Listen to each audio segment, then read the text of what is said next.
Hazır bir upaydı ben Akşimcan balvanga berip atam.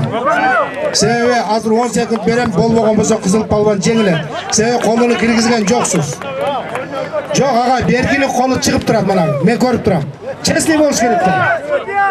Bir upay narkı palvanlar бар. 10 sekund uақытта болмаса Акшимчан палван таза жеңіске жетеді.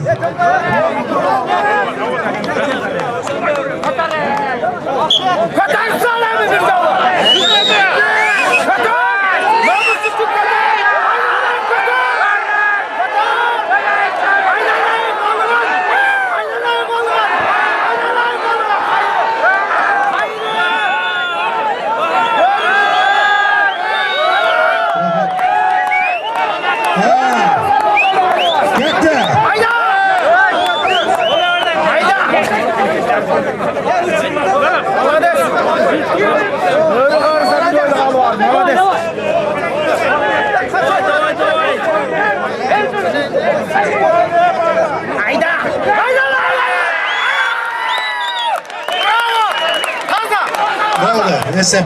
Taza. Kimi tuttu? Taza. Taza. Qanday qilib jig'ilsandagi beri qara, balam, beri qara. Qanday qilib jig'ilasın, hozir chaching tiysan esep o'zi. Oldu. Sen qur qisqardi, vaqting bitdi. Sen hozir chaching tiyganlar esep qiladlar. To'g'ri.